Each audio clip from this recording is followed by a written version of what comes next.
The main keys to making the kind of changes that you desire in your life for the better, or in other words, to consistently achieve the results you desire, are repetition and association. Repetition and association, both of them are multifaceted and can be viewed in various different ways, or considered, let's say, in various different ways. And the various ways in which they can be considered: one, what we have to understand is the ability for humans to be conditioned. And most people don't think about conditioning in this way, but I will make it clear. If you think about this acronym, PITCH, P-I-T-C-H, and when you hear the words that this acronym represents, you will understand more fully what is going on here. And because these words are all equivalent in modifying or changing human behavior, your behavior. PITCH, programming, influencing, training, conditioning, hypnosis. These are not different in any way other than how they seem to be applied on the surface, or the modalities in which they are deployed. So what does that mean? Let's take a look at what are known as the hypnotic modalities. So long before I received my ordination as a minister, and long before I received my doctorate in metaphysical sciences to study the fundamental nature of reality and human consciousness, I earned a degree in clinical hypnosis from America's first nationally accredited college of hypnosis, the Hypnosis Motivation Institute. And I practice in quite a different way than most people because of that acronym I just revealed to you. PITCH, programming, influencing, training, conditioning, and hypnosis. So essentially what I'm telling you, how does this work? And it does seem a bit self-serving, and perhaps it is, for you to be familiar with me, for you to know, like, and trust me, right? Because people do not care how much you know until they know how much you care. And what I've realized when I began doing my clinical residency at the Hypnosis Motivation Institute, HMI, is that I could entrance people in various different locations that were not clinical settings. They were not strictly clinical settings. They weren't clinical settings at all, many of them. I was conducting hypnosis sessions in groups at, for example, the first time, which was 20 days after I enrolled in the school, at a friend's house, the morning after we had a dinner party for Thanksgiving, and at the front desk of a gym that I worked at as a trainer and a group fitness instructor at the time, and on the back waiting area, I guess you could call it it was a deck that was in the parking lot. This was in Encino, California. Encino, Tarzana, California, where I lived. And what I quickly realized was that, especially when I was seeing some of these people who were clients that I had to see to get these clinical hours for the residency, some of them I saw multiple times. Actually, most of them I did, at least 3 times. And others were co-workers at the front desk of the gym who were really curious about what I was doing, going to a school for clinical hypnosis, and so they allowed me to do sessions on them. One of them was a Pilates instructor who traded Pilates sessions with me and on all those machines, the barrel and the Wonder Bar and the Reformer and all that stuff. It was one of the most intense types of workouts that I got. But what I learned is that not only could people be hypnotized in non-clinical spaces quite easily, which, you know, you might already get this from stage hypnosis and other things like that. I mean, we could get into how all the things in marketing, like advertising, promotion, publicity, public relations, sales, and branding, are all subtle forms of programming, influencing, training, conditioning, and hypnosis. But more importantly is, so one, they could be hypnotized in these public spaces and sometimes very noisy, but also that it was simply because they made an agreement to do so and to have a conversation with me. And so from what I can recall, and if I'm remembering this correctly, I may or may not be, but I recall it this way, and this has served me for this time, that the practice known as NLP, or neuro-linguistic programming, which I call a subset of hypnosis, right? It's like some people might think of it as executive training, or I don't know what other people. I've never really paid that close of attention to all of the different things, but you know, it's known in circles of like leadership training and things like that, you know, and executive coaching is NLP. Tony Robbins is a big proponent of it, and various other people. A guy named Christopher Howard is a big proponent of it, who had something called the University of Excellence, which I learned a great deal from by getting his courses many years ago. And the other thing was, as I was saying, is because I was just simply using, so NLP is neuro-linguistic programming, having to do with language, but I was simply talking to them, and the point that I was getting at about bringing up NLP is that, as far as I remember, it was derived from the work of Milton Erickson, who was a psychiatrist who practiced psychiatry as well as medicine, so he did psychiatry and medical, so physical and mental treatment, and he used hypnosis a great deal. And from his work, a couple of practices known as conversational hypnosis as well as covert hypnosis were developed. And then from there also NLP came out of that. And Milton Erickson has a fascinating story in that, well, for one thing, that might be impressive to some people. Not everybody trusts these organizations, but it lends credibility to the practice of hypnosis itself, in that Milton Erickson is said to be responsible for having the influence to get hypnosis to be accepted in the American Medical Association and the American Dental Association for use in both of those practices. And again, if I recall correctly, mainly for what's known as hypnoanesthesia, so pain relief or pain reduction without drugs, using hypnosis, using the human mind. Something very similar to, and not that far removed from, the placebo response. And I'm using placebo response very specifically. It's the way, the language, that's it's a form of neuro-linguistic programming itself, but it emphasizes that it's a response to the suggestions.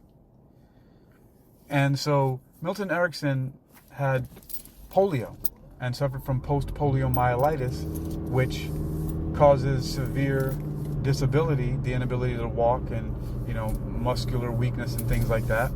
And so what what this man did was he observed babies in his family from his relatives, who were, I don't recall exactly who they were, if it were siblings and if it was his nieces and nephews, but someone was having babies.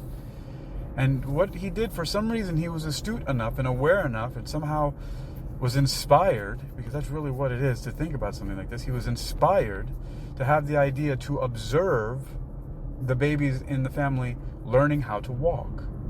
And so he watched them stand up and stumble or climb and grab things, and so basically he just mimicked what they did, and he rewired his nervous system and learned how to walk again.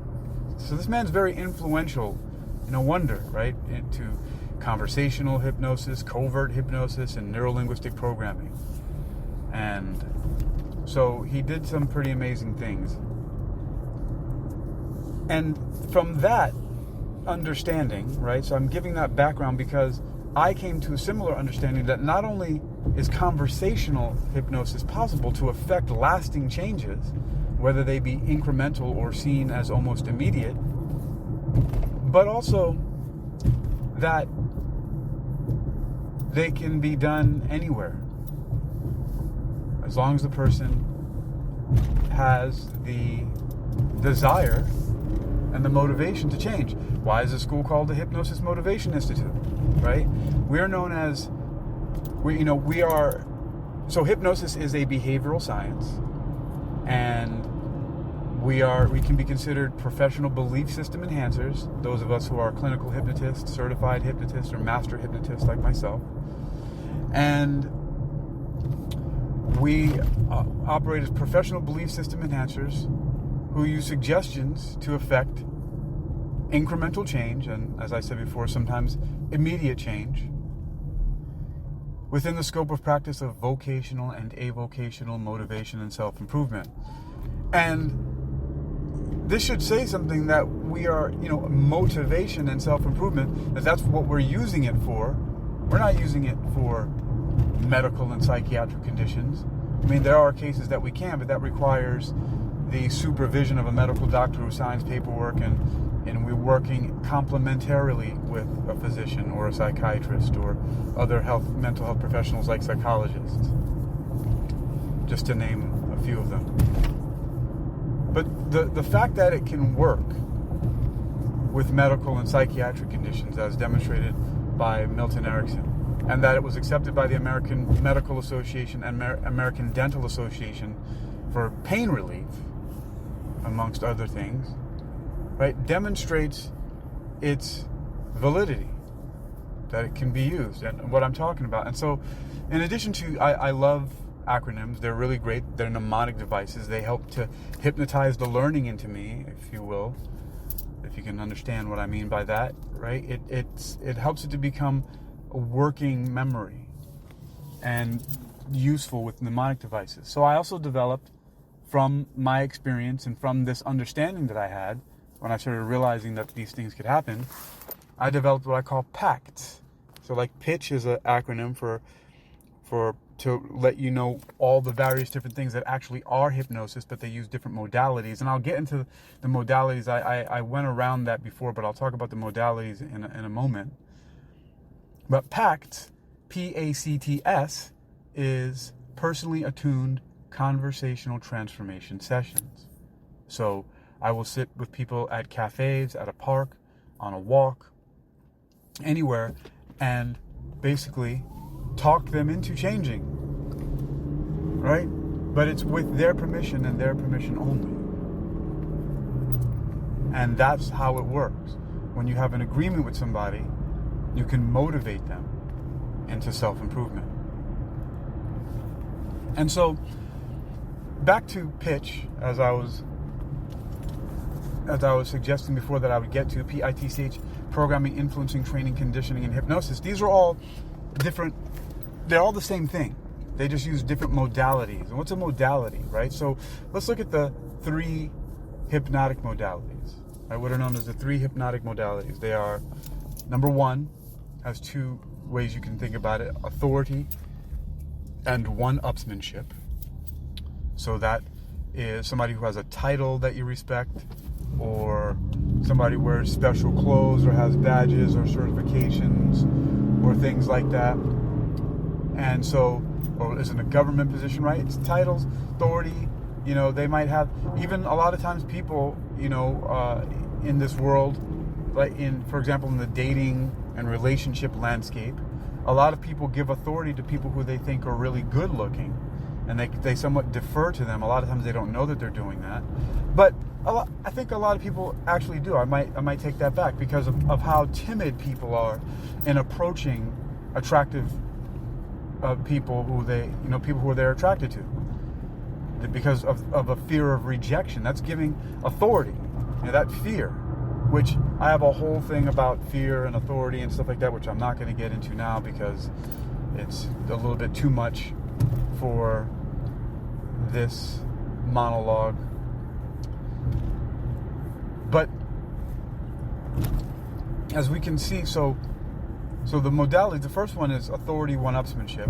Just like I mentioned medical doctors before, Milton Erickson being one of them, and how we could, if we wanted to, work on abnormal psychological issues or medical issues under the supervision of those licensed professionals, which most clinical hypnotists that don't have those degrees or haven't learned from HMI, and already have those things, we usually stick to our vocational and avocational motivation and self-improvement. It's very powerful in that area. But medical doctors, one of the examples that's often used with authority is, if you met a doctor who wanted to give you some advice, medical advice, and he was wearing, t-shirts and jeans, and there was another one who was wearing, the typical maybe black or khaki slacks with a white lab coat, typical of the medical doctor in the hospitals, you would probably defer more to the one with the white lab coat, maybe even have a stethoscope, the maybe even the name embroidered in the lab coat, right? They dress the part. That gives them more authority, just like how religious figures wear interesting hats, and we give them more authority because of that. Police with badges, things like that, right? So authority one-upsmanship, and the one-upsmanship is more like the example I gave in the dating anxiety and the fear of rejection, right? Because you give the person a position up above you. Or even how people, we talk about code switching on the phone, using certain voices when you speak to certain people, right? Some people change the way that they speak, and so that's because we give people one-upsmanship. You might do it. I know I've done it. And then, so that's a modality, believe it or not. Some people, as a matter of fact, I'm going to be quite transparent here. It's one of, not the only, because it's also multifaceted, but it's one of the reasons why I decided to earn a PhD, to have those letters tagged on my name, to be called doctor and have a PhD, even though it comes from a school that is outside the mainstream school system and is provided by a church, and it's not part of the same educational system. I like to think of it sometimes like one of the ancient mystery schools, like a Pythagoras and his cult of numerologists, right? The cult of Pythagoras and their numerology and what they call mystery schools, and people talking about things like the trivium, of grammar, logic, rhetoric, and the quadrivium of number, music, geometry, and astronomy, or the cosmos. Which is interesting how astronomy and the cosmos a lot get intertwined, which is one of the reasons why I wrote my PhD thesis on the intersection of cosmology and metaphysics.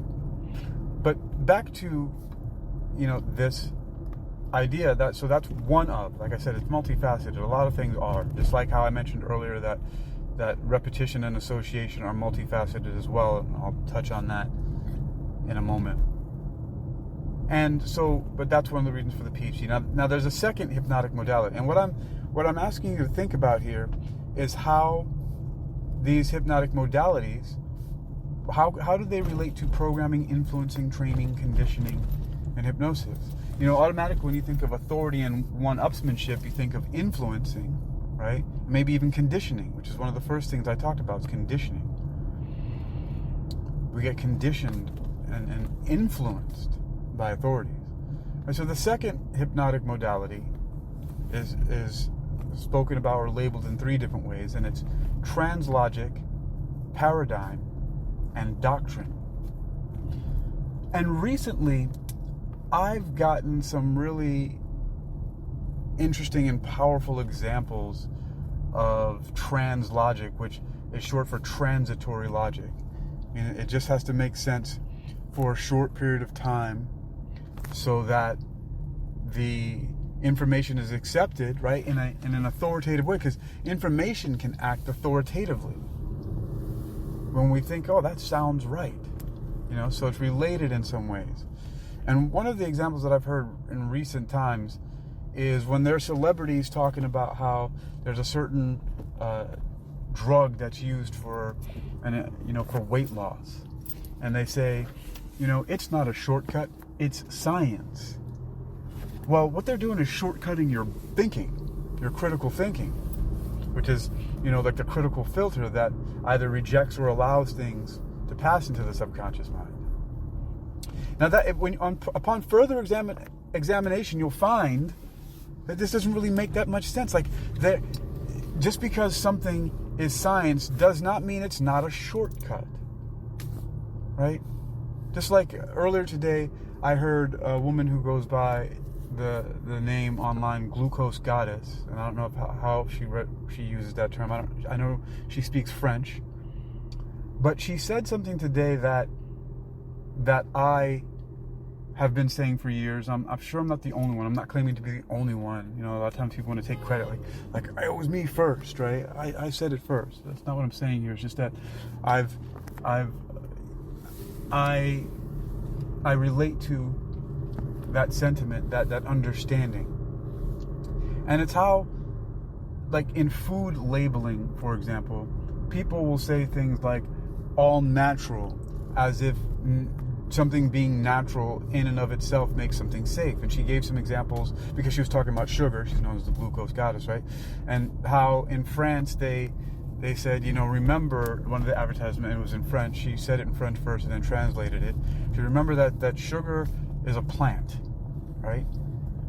And she didn't go this far into it, but I'll say this part, that yes, sugar is a plant, but the white crystalline sugar that we get from the sugar cane is only about 3% of what the sugar cane actually holds. And from what I recall, 97% of the sugar cane that's not used, it's discarded as waste, which we call molasses, has 97% of the nutrients in it, iron and other vitamins and minerals that the white crystalline powder does not, or white crystalline, the crystals don't have, right? And so it's things like that. And she gave some other examples about how, I forget what other things she mentioned, but it reminded me of the examples that I've often used, like, hey, snake venom and scorpion venom and all kinds of animal venoms are natural. Poison ivy is natural, right? But these things aren't good for you, right? So, and so back to the transitory logic of, it's not a shortcut, it's science. That's translogic. It makes sense when you first hear it. You think, oh yeah, it's not a shortcut, it's science. But really, upon further examination, that makes no sense at all. It's telling you to assume that just because something is science, it's not a shortcut. In the same way that just because something is natural, it's not bad for you. That's not. Those things aren't. I mean, those things don't. It doesn't work like that. Mutual exclusion here, right? So that's how transitory logic works. It's a phrasing or a way that information is presented, so that it seems like it's right at first, and so it gets past a critical filter, past your critical thinking, and passes into your subconscious mind. Because, and this is a good time to talk about that, the role of the subconscious mind is to help you automate certain behaviors and things that you do for survival. So the subconscious mind is optimized for your survival, and non-survival things are edited, blocked, filtered by the critical filter, so that non-survival behaviors and ideas don't get past it. All right, so the second one is paradigm.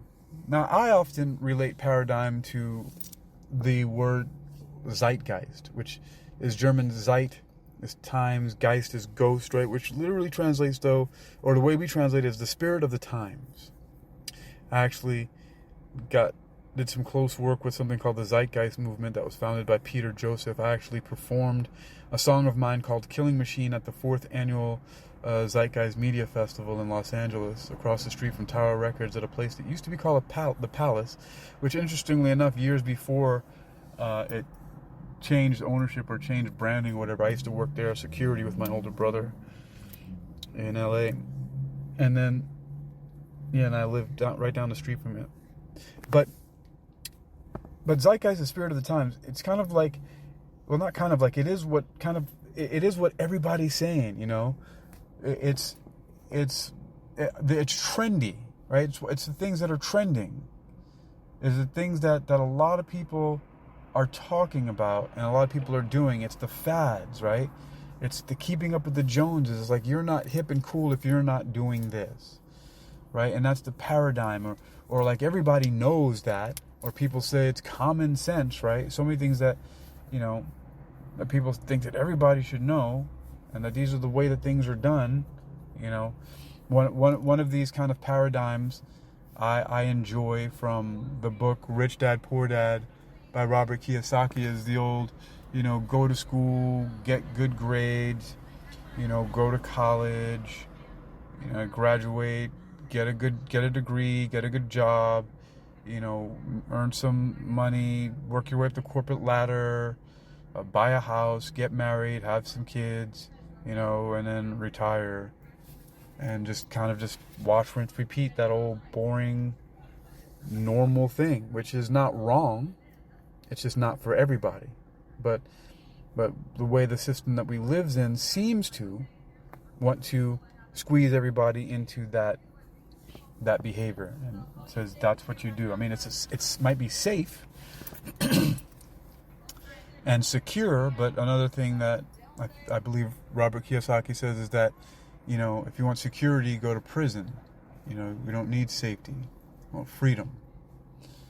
And so that is an interesting way to look at the paradigm, right? Is that it's like everybody's doing it, right? And so it's the cool, hip, safe thing to do so that you don't get excommunicated or ostracized, which is one of the reasons why a lot of people don't speak out, don't do certain things, because they don't want to stick out. If they stick out, then everybody's going to be looking at them, right? Everybody's going to be looking at you. And that's painful to people. Again, having to do with fear and embarrassment and shame. And I would rather not get into all of that now, because it'll completely derail this. But I've talked a lot about getting rid of fear, about why and how to not fear. And so that's an example of paradigm, right? Just those kind of roles that are spoken of. Everybody knows they're the unwritten rules, unwritten laws, right? These guidelines that everybody lives by in polite society. And then the final one is doctrine. And doctrine carries the most weight, because not only does doctrine contain a lot of translogic, and also is responsible for many of the paradigms, but now it's written and it's used by authorities. Specifically, the main one are Bibles for religions, right? And so that's a doctrine. It's written, and these are rules to live by. And there's 10 immutable laws of this, and so that is there's not really much to say, but that's what a doctrine is. It's the governing rules that are written down. You could say that the Constitution of the United States of America is a doctrine, right? It's written, it's set, just like the amendments that have been made to it. Right? That's a doctrine. And so that right there is the second hypnotic modality. And again, I'm asking you to see if you can match up the fact that I'm claiming that programming, influencing, training, conditioning, and hypnosis are all identical, but they just use different modalities, right? So we could look at that translogic paradigm and doctrine fit more like programming and hypnosis. And those are things that are attributed to organizations like that, and cults. And so that may be there, whereas I said that authority and one-upsmanship has more to do with influencing and conditioning. But there's overlap. There's not, they're not all exclusive. They're all the same. They overlap. They just have different ways to approach it. And so then the final hypnotic modality, the third hypnotic modality, is 2 parts, and it's internal experience and overload. Internal experience and overload. So internal experience, we often think, or you can think about it this way, I'm just going to give you the suggestion, give you the answer here, is emotion, right? Emotional. Internal experience is a feeling. Gets you to feel it, gets you to feel it viscerally. Sometimes also gets you to feel it physically. But it's internal experience and overload. And a lot of times when you have internal experiences and they're intense, you can be overloaded. People become catatonic. They go into shock. This is like related to the sympathetic nervous system's, fight, flight, freeze. Except usually in this case, it's mostly freeze and, either one of those things can manifest. So that's a good example there of internal experience overload. It's emotional, people getting outraged, screaming and yelling. That's a form of fight, right? Some people cry and run out of the room. That's flight. And some people just clam up and don't move, or just sit still, and that's, you kind of like seem like they go into shock. That's freeze, right? Internal experience overload. And overload could be, someone could be overloaded with, with starvation. So deprivation of certain things, or being dehydrated, or underslept. These are all ways to cause internal experiences and to overload people. And what's the purpose of overload? Just like all the hypnotic modalities, just like programming, influencing, training, conditioning, and hypnosis, the point is to get past that critical filter, get past the critical thinking, and get ideas and suggestions into the subconscious mind, because the subconscious mind will operate and do whatever it can for the survival of the person, and it controls behavior to do so, what we do. So we're behavioral scientists, right? Professional belief system enhancers, using suggestions to affect incremental change in our scope of practice of vocational and avocational motivation and self-improvement. And so you can understand here that a lot of things that I named just now are, seem like you're torturing somebody by starving them and not letting them sleep. But these things happen. But another one could be, it's one of the reasons why you have people who bond to their fitness instructors, group fitness instructors, personal trainers, physicians, and other people who you have to talk about very intimate things with them, about your body composition and your goals and dreams, or your health, and things might be on the line. And so, and it's a form of overload. And when you're personal training and you're burning and you're sore, you're gasping, you're thirsty, like all this stuff causes overload. And you have a person standing there in front of you, all the stuff, the good stuff about them, everything really is just seeping into your subconscious mind. It's getting past the critical filter. They become a part of you that way. Programming, influencing, training, conditioning, and hypnosis. So this would fit a lot in the training part, right? In internal experience and overload. But again, the result is the same for all these modalities, is to get suggestions into the subconscious mind to alter and change behavior.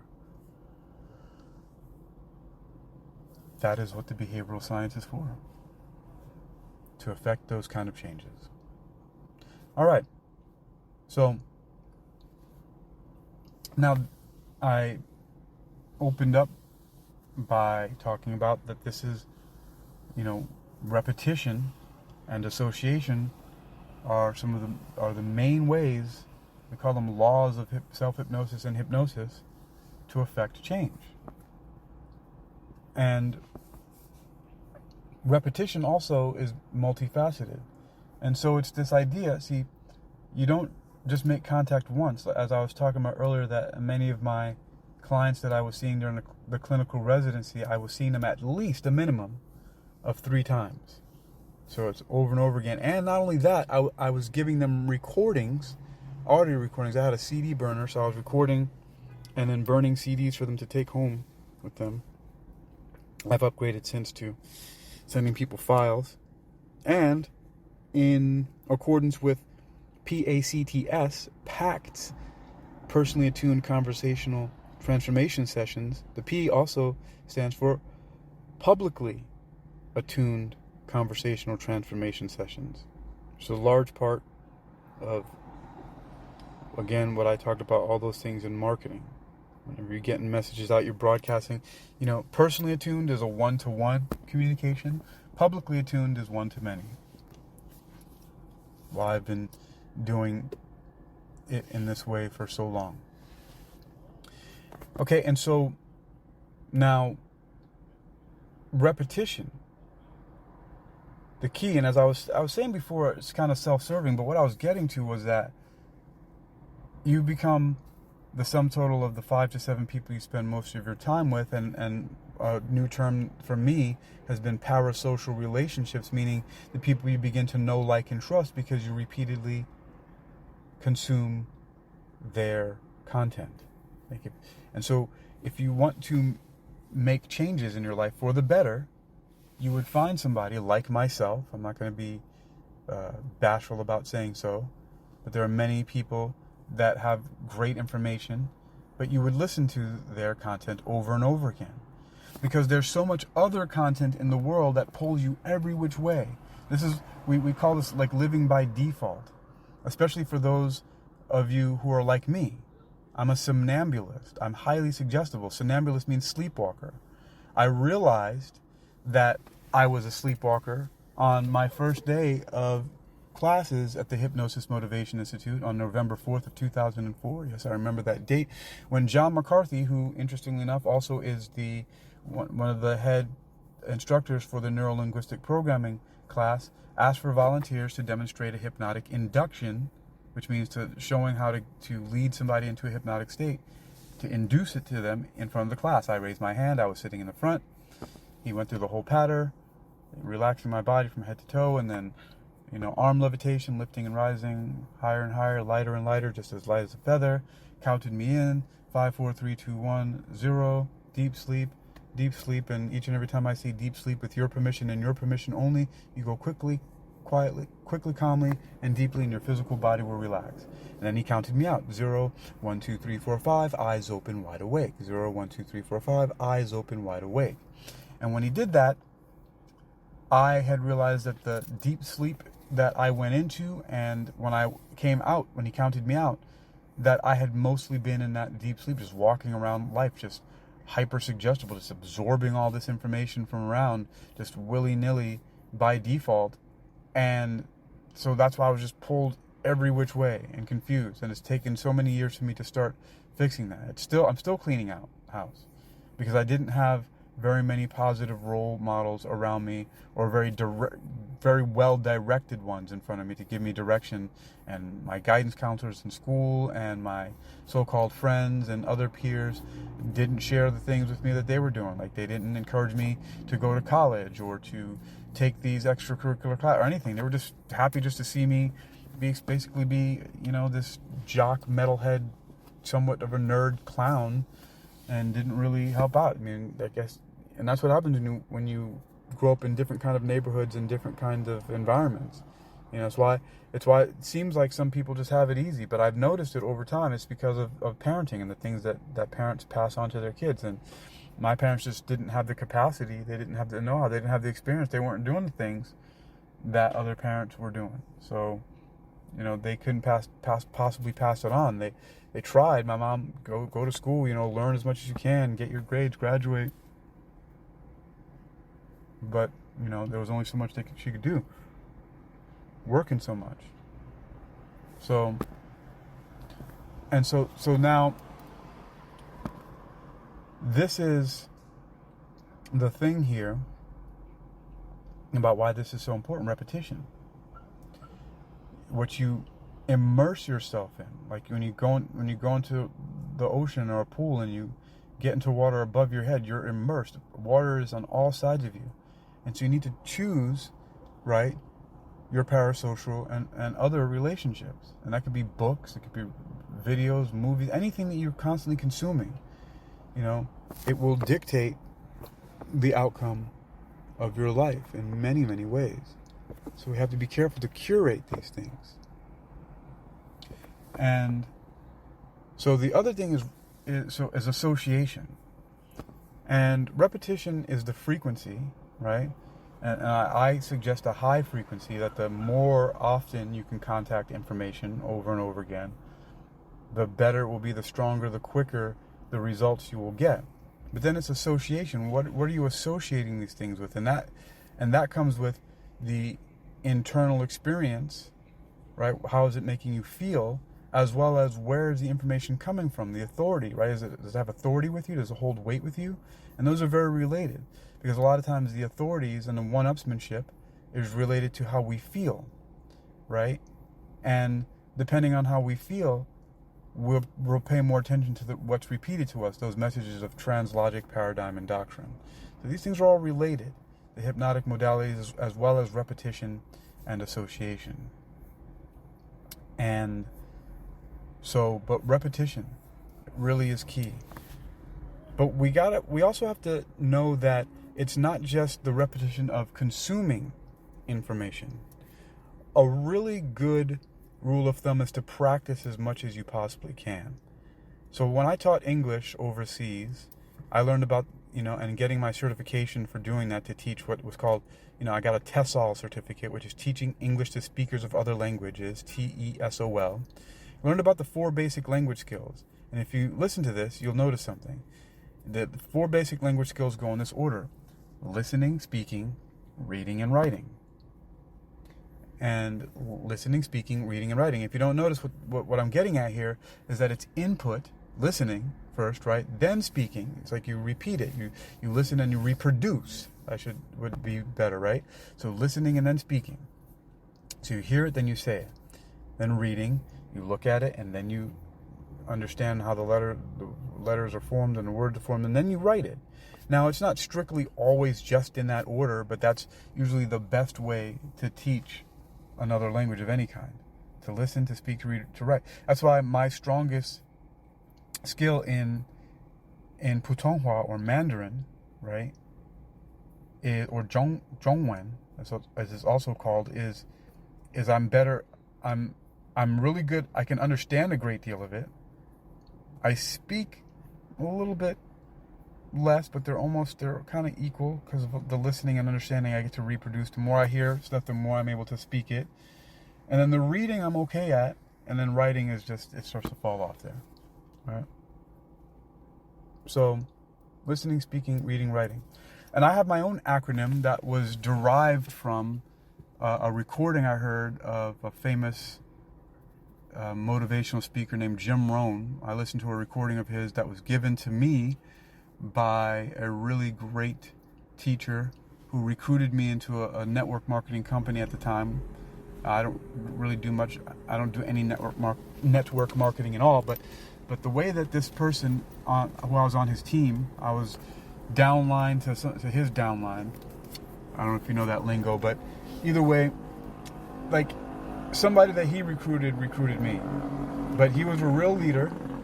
I went to at least 1 or 2 events that he was speaking at, and I was invited to his house where he was living. He was living in the garage at his parents' house, and he was burning off of his computer CDs. And one of them he gave me was Building Your Network Marketing Business with Jim Rohn. And on that recording, and his name is Sean Michael, or Shirhan Mikhael. He's with the company still. This was back in 2003 when I first met him. So that's 23 years ago. I'm still connected with him through LinkedIn and recently exchanged numbers. I definitely want to get back in contact with him again soon. But in building your network marketing business with Jim Rohn, my understanding of the input-output, right? The input-output, listening, speaking, reading, and writing. Jim Rohn talked about study, practice, and teach. Well, I adopted that and then adapted it for myself and added those two letters to it. Adopt and adapt, and also share instead of just strictly teaching. So I came up with another acronym, SAPAST. It doesn't really create a word, but SAPAST. Study, adopt, practice, adapt, share, and teach. And so this is the way that I've gone about working on myself using repetition and association by repeating things. And this is what I'm sharing with you, is you got to select what you listen to, because the more you listen to something, you're also going to start to know, like, and trust the more contact you have. Like people talk about, having a contact crush on a coworker or a person they see all the time where they go to get coffee or something like that, or various different things like that.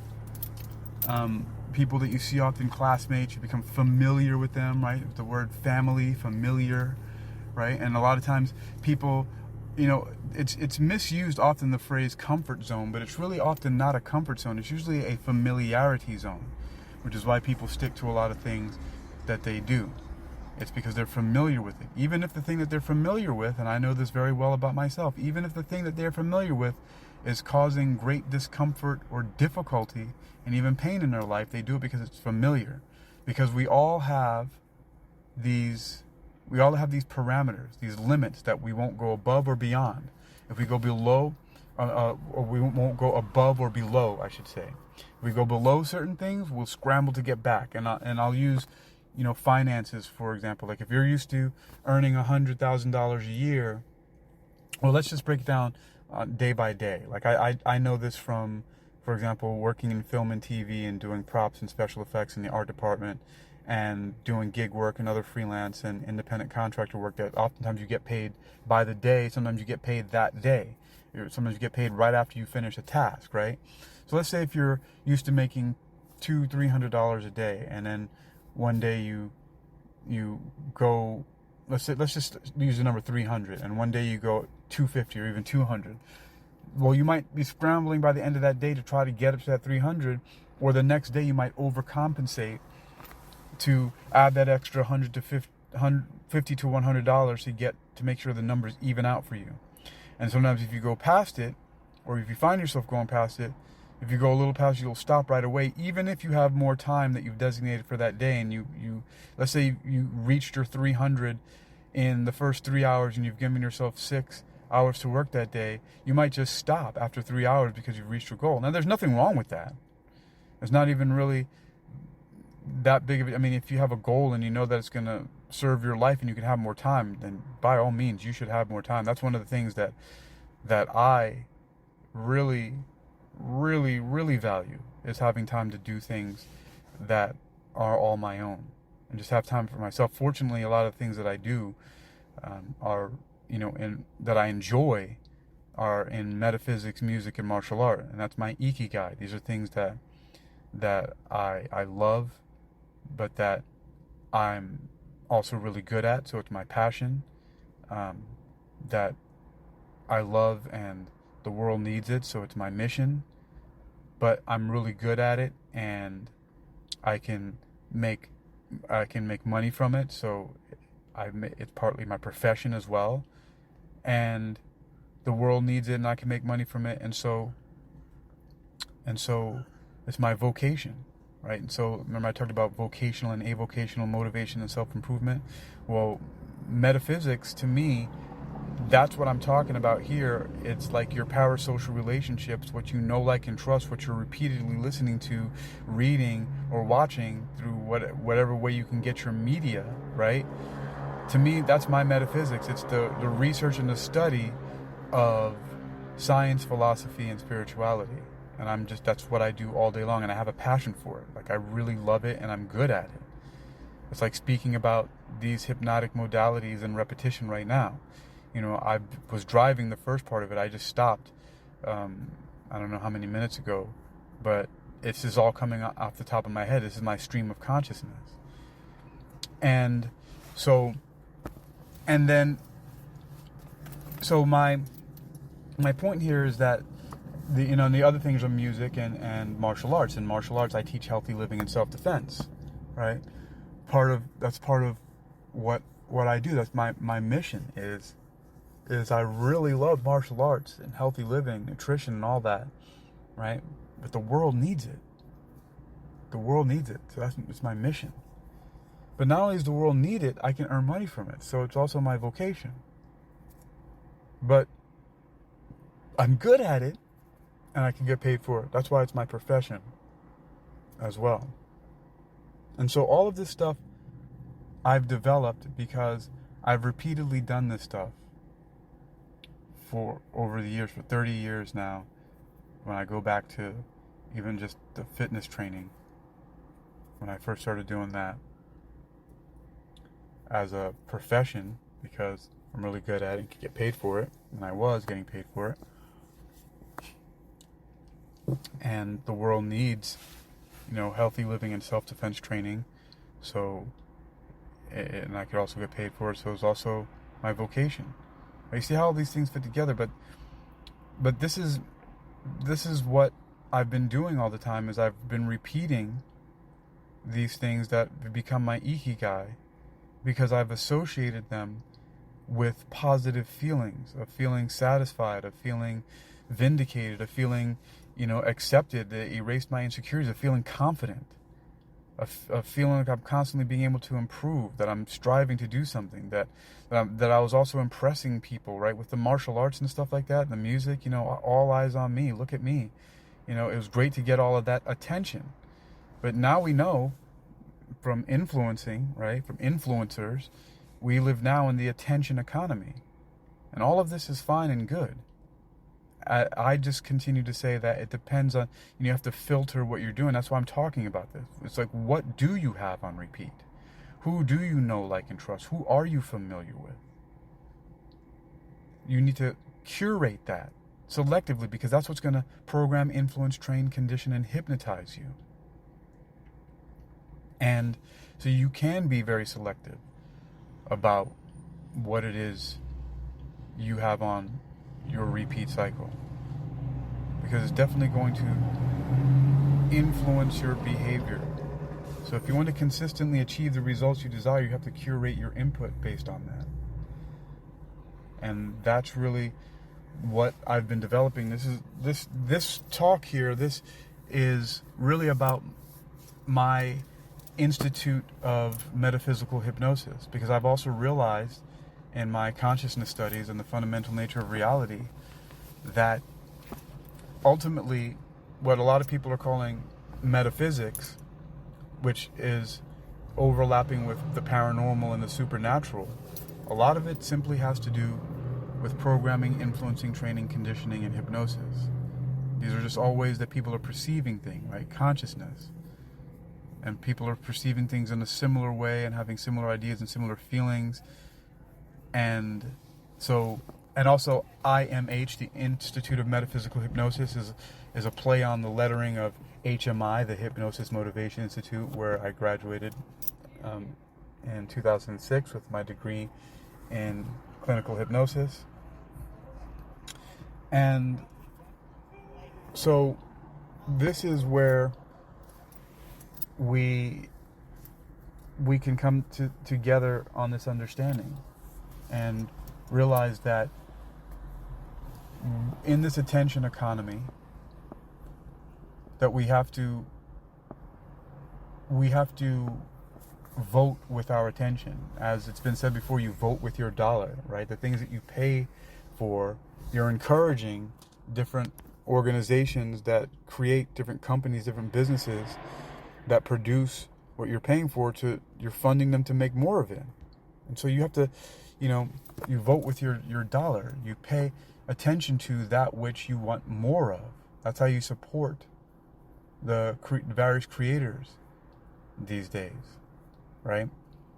And you can do that in various different ways, and everybody that's online will tell you that. They'll say, hey, please like and subscribe, or sign up for this and that. And if you want to, and you really feel like you're getting great value from it, then you should. And this whole voting with your dollar idea, and voting with your attention, there's several facets to that. One of the main things I teach in healthy living and self-defense is nutrition and what you're putting in your body. And I often use the example. There's a paper or blog I wrote many years ago on my website, hypnoathletics.com, called Becoming Superhuman Through Toxin Elimination and Nutrition. The basic idea, so that you can understand this from the story, is that, I learned from a program called 8 Weeks to Optimum Health by Dr. Andrew Weil, who's a physician. He talked about a story that was related to him from another physician about a river that a paper company set up on its bank and started polluting it, and then everything that was living on and the animals that would come drink from it, everything in it and on it died, and animals stopped drinking from it. But when the paper company had to close up shop and stop polluting the river, without any other intervention, all the plants and animals that lived on and around the river came back to life. And the human body is very, very similar in that way. And I often talk about also Christian de Duve. He won the Nobel Prize for discovering the lysosome, which is an organelle, a tiny organ inside each cell that's responsible for breaking apart and metabolizing otherwise unmetabolized molecules that are dangerous for the body. But sometimes they can't break apart something. Sometimes they come across a molecule that is even indigestible by them, and so they just store it and hold on to it so it doesn't toxify the rest of the surrounding cell. But if you keep on putting stuff in it over and over, like that paper company polluting the river, eventually that cell gets overloaded. It can't store any more stuff in the lysosome, and so it explodes and it breaks out, and it starts to toxify the other cells around it. It starts to contaminate, is the word I was looking for. Contaminate the other cells, and a person might feel sick temporarily, or they might have blotches on their skin or other things like that, but these lysosomes can only handle so much. And so it's the same way with food, and the same way with your attention, what you're paying attention to. But in the attention economy, something is also relevant about attention, and more to the original idea of repetition and association. Is attention is important, and how you're paying attention to certain things, because this is going to ultimately determine how you behave. So what you allow in, as people say, garbage in, garbage out, and I also like to say treasure in, treasure out. Okay? And so what you're consuming is what you're going to be thinking about, what you're going to be saying to other people, and how you're going to be behaving. And that's why it's so important to really, really be aware of what it is that you're putting in your body, in your mind, at all times. So this is one of my introductions here. I think it's quite a thorough one. Well, it is a thorough one about the Institute of Metaphysical Hypnosis and why that's even relevant to me. Hypnosis and metaphysics are the same thing, and as you have already understood, so is programming, influencing, training, and conditioning are synonymous with hypnosis. They're just all delivered through different modalities. There's a lot more that I could say, but I'm going to leave it here at that. And this will serve as a foundation for a lot of other things that are to come. But this is a good basis that covers a lot of ground. I am Hakeem Ali Bokas Alexander.